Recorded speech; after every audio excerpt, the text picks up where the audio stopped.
और लोकसभा चुनाव में एक समीकरण के बारे में आपने बहुत कुछ सुना और जाना होगा, वो है पीडीए यानी पिछड़ा दलित अल्पसंख्यक। और इस समीकरण के इर्द गिर्द पूरा चुनाव विपक्षी दलों ने लड़ा, फिर भी बीजेपी को सत्ता से बेदखल नहीं कर पाए और तीसरी बार मोदी सरकार बनी। लेकिन क्या हो अगर हम कहें कि दिल्ली विधानसभा चुनाव में बीजेपी की ऐतिहासिक जीत का सूत्र भी यही पीडीए है? जी हां, लेकिन ये विपक्ष वाला पीडीए नहीं बल्कि मोदी का पीडीए है। स्पेशल रिपोर्ट देखिए।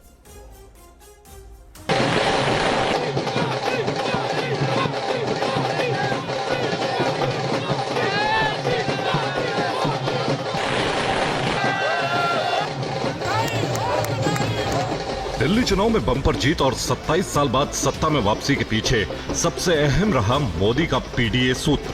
सबका साथ, सबका विकास और सबका प्रयास। हर गरीब को पक्का घर मिले, हर गांव में बिजली पहुंचे, लोगों के जीवन से अंधेरा दूर हो, लोगों को पीने के लिए साफ पानी मिले, पैसे के अभाव में कोई इलाज से वंचित न रहे। पी यानी पिछड़ा, डी यानी दलित और ए यानी अल्पसंख्यक। सभी ने पीएम के सबका साथ सबका विकास वाली गारंटी पर वोट वाली मोहर लगाई।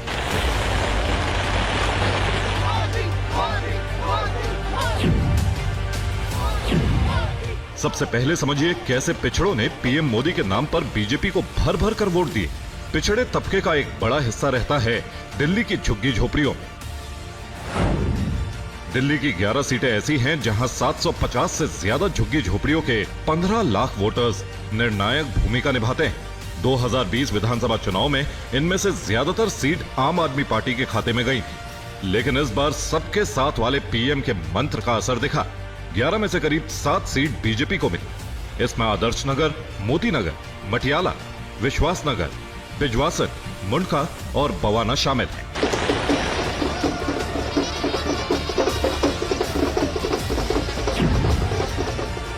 मोदी की गारंटी मतलब गारंटी पूरा होने की भी गारंटी।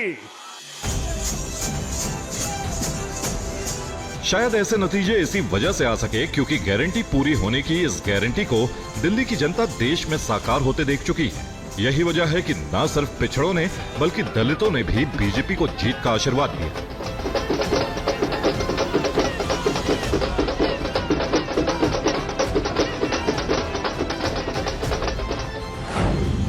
दिल्ली में करीब 17 ऐसी सीटें हैं जहां दलित वोटर्स जीत और हार तय करते हैं। पिछली बार यानी 2020 विधानसभा चुनाव में इनमें से 16 सीट आम आदमी पार्टी और 1 सीट बीजेपी के खाते में गई थी। लेकिन इस बार बीजेपी ने यहां 17 में से 11 सीटें हासिल कर अपना झंडा बुलंद किया। इन सीटों में नांगलोई, मंगोलपुरी, बवाना, मादीपुर, वजीरपुर, मॉडल टाउन, राजेंद्र नगर, तुगलकाबाद, त्रिलोकपुरी, नरेला और रोहतास नगर शामिल है।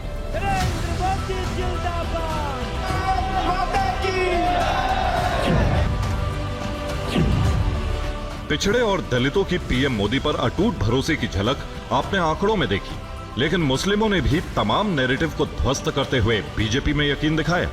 सबसे चर्चित जीत है मुस्तफाबाद और करावल नगर की, क्योंकि ये वो इलाके हैं जो 2020 के दंगों में झुलसे थे। खासतौर से मुस्तफाबाद, जहां दंगों में 53 लोगों ने जान गंवाई थी। मुस्तफाबाद में केजरीवाल सरकार के खिलाफ यहां जमीन पर तो गुस्सा दिखा ही, साथ ही अंडर करंट भी था।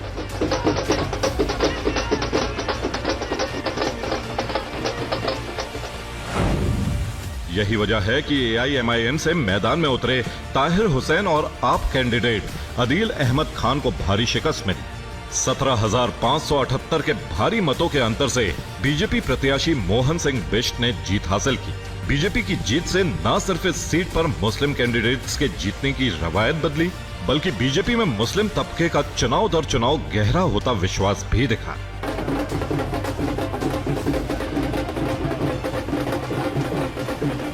तभी तो कहते हैं मोदी है तो मुमकिन है। ये पीएम मोदी ही हैं जिन्हें लोकसभा हो या विधानसभा चुनाव, हर वर्ग, तबके, धर्म और जाति का साथ मिलता है।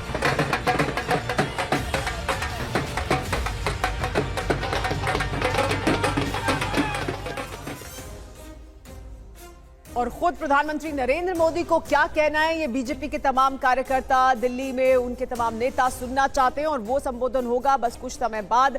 दिल्ली बीजेपी मुख्यालय जब पहुंचेंगे प्रधानमंत्री नरेंद्र मोदी तो वहां पर भी हमारी नजरें बनी हुई है, लेकिन